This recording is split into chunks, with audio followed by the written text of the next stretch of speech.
Não existe pior sentimento para um torcedor do que tu ir assistir um jogo esperando a derrota, esperando nada diferente do que uma derrota. E é isso que o torcedor do Grêmio, por mais apaixonado que seja, por mais que se ilude em algum momento, tem sentido sempre que o Grêmio vai enfrentar o Flamengo. E aí o pior de tudo é que não interessa o local. O último jogo na Arena a gente venceu. Mas a história recente ela não é assim. Grêmio e Flamengo é sinônimo de 3 pontos para o Flamengo. E o pior, é sinônimo de 3 pontos flertando com a humilhação. Ontem o Grêmio tinha uma chance, por mais difícil que fosse. Flamengo desfalcado, muito desfalcado, com vários guris, o banco, vários guris também. O Grêmio tinha uma chance de repente empatar. Começou jogando bem, a primeira meia hora do Grêmio foi uma meia hora boa, de enfrentamento, né? É óbvio que quando tu vai jogar contra o Flamengo no Maracanã, tu sabe que teu time vai sofrer em alguns momentos, o Flamengo vai conseguir criar situações, é inevitável isso. Mas o Grêmio vinha jogando, vinha até melhor no jogo. E aí, numa soma de erros, de tomadas de decisão, de leituras, o Flamengo fez 1-0 num contra-ataque, bola para o Luiz Araújo pela esquerda, corta para dentro, marcação frouxa, acertou um chutaço. Acho que no primeiro momento a impressão é que não tinha muito o que o Rafael Cabral fazer, mas depois vendo o replay de frente, a bola não entrou lá no canto, entrou entre o meio e o canto, ele poderia de repente ter defendido, enfim, não vou também ficar me apegando a esse detalhe. E daí em diante, realmente aí o Grêmio acabou. O Grêmio acabou, voltou do intervalo com o mesmo time. E aos 10 minutos o Renato tomou uma decisão que surpreendeu todo mundo. Ele resolveu tirar o Pavon e deixar o Galdino, que é um inoperante, é um cara que não tem vaga em nenhum time da Série A do Campeonato Brasileiro, ele só joga no Grêmio. E eu digo isso desde a contratação do Galdino. Ele não era destaque nem na Tombense, na Série B, que é lá o nível dele, com todo respeito, deve ser uma excelente pessoa, não sei se é pai, se não é, deve ser, mas como jogador de futebol ele não está no nível da Série A. Eu digo isso desde sempre. E ficam porque é corneteiro, deixa o cara chutar bem. A gente está se acostumando a ter jogadores de um nível muito baixo, porque ele corre, porque ele é humilde. E aí o Galdino ficou em campo, saiu o Pavon. JP Galvão de novo, um inútil em campo. É um jogador incrível isso, mas eu tenho certeza que o Brian Rodrigues, lembram dele, é pior tecnicamente que o JP Galvão. Mas o JP Galvão consegue ser mais inútil que ele em campo, porque não acontece nada que sai do pé dele, nada. Eu tava vendo uma estatística hoje, o JP Galvão tem 40 jogos já com a camisa do Grêmio, né? 25 de titular. Ele tem 3 gols e 1 assistência. Esse número por si só já é assustador. Mas tem um número que é mais assustador ainda. Em 40 jogos com a camisa do Grêmio, ele tem 13 finalizações. O que ele faz em campo? Onde é que ele está no campo, um atacante que não finaliza? 13 finalizações em 40 jogos é algo absurdo.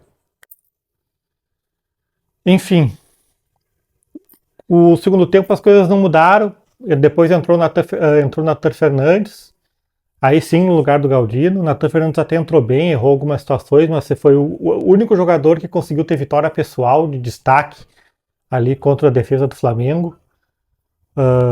Teve um pênalti ali no Bruno Henrique, que não foi. O VAR chamou, o juiz corretamente anulou o pênalti. E depois, em mais um contra-ataque dos vários que o Grêmio ficou exposto no segundo tempo, o Luiz Araújo recebeu novamente pela esquerda, sem ninguém, livre, e acertou um belo chute colocado na bochecha da rede, no pé da trave ali, muito difícil do goleiro pegar. Não tem que reclamar do Rafael Cabral nesse gol.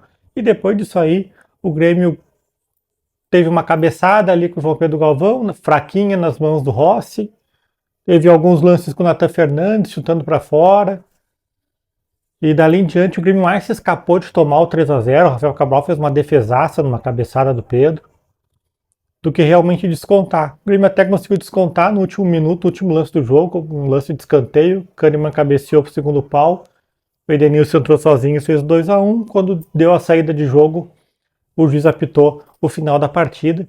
O Grêmio perde por 2-1. O Renato vai lá na coletiva, diz que o grupo está abalado psicologicamente com tudo que aconteceu no Rio Grande do Sul. Eu fico imaginando como estão as pessoas que realmente sofreram com a enchente, perderam casa, tiveram familiares, entes queridos que morreram, gente que perdeu seu negócio, que teve que sair de casa. Fico imaginando como essas pessoas estão, né? Os jogadores, enfim, não vou duvidar também do que os jogadores estão sentindo. Né? O Renato falou que o Grêmio merecia ter vencido. Enfim, sobre a avaliação dos jogadores, eu até estava pensando em fazer um negócio de dar notas, mas acho que o Rafael Cabral poderia ter feito talvez algo melhor no primeiro gol, vendo o lance de frente. Não entendo esse revezamento que o Renato tá fazendo dos goleiros, não tem sentido nenhum. Acho que o Eli e o Kahneman fizeram um bom jogo, o Kahneman ali, mais que o Eli. O Eli vira e mexe e dá umas entregadas, mas fez um jogo ok. E o João Pedro, lateral, também fez um bom jogo. Reinaldo horrível, uma nulidade no lado esquerdo. É outra contratação que eu também, quando foi anunciada, eu falei que não ia dar certo e fui criticado e tá aí, não está dando certo, porque ele não dá certo em lugar nenhum. Pergunta para o torcedor de São Paulo se eles têm saudade do Reinaldo, né? No meio-campo, o Dodge tentou, correu, marcou, ele não é da função. O Renato está usando ele na função, ele não é da função. O Grêmio ficou várias vezes muito exposto, mas não vou reclamar do Dodge, ele é um jogador de nível técnico limitado e esforçado. É outro jogador que eu também avisei que não entendia o porquê, mas tá aí, tá sendo utilizado, tá sendo até útil. O PP ontem não repetiu as boas atuações que vinha tendo, não foi bem. O Cristaldo, para mim, estava fazendo até um jogo participativo, tentando, mas é difícil, é uma desorganização muito grande, né? Não acho que tenha jogado mal também. Galdino mal, não dá continuidade em nenhum lance, erra passes, tomadas de decisões, olha, é um horror. Né? O Pavon teve um primeiro tempo participativo, acabou perdendo o gol, saiu até irritado, dizendo que foi irritado com ele, não com a substituição. Mas dos três da frente ele foi o melhor, com certeza. E o JP Galvão, uma nulidade absoluta. Né? Não existe explicação o que aconteceu com esse jogador aqui no Grêmio especificamente. O Grêmio começa a flertar assim com o perigo. Tem 2 jogos a menos, é verdade, está 1 ponto apenas da zona de rebaixamento. E vem numa sequência de jogos terrível. Agora enfrenta o Botafogo, com os gênios da direção colocando o jogo no Espírito Santo, onde o Grêmio vai ser visitante, não mandante. Depois joga com Fortaleza lá, jogo difícil também de tu conseguir vencer. Depois tem Grenal. Ou seja, existe uma chance enorme do Grêmio nas próximas rodadas, se as coisas não mudarem, da gente entrar na zona de rebaixamento. Mas daí eu posso ficar tranquilo já que em 2021 me garantiram que com o Renato não caía. Então, com o Renato não cai. Wagner Romero falando de Grêmio, nada mais. Feito.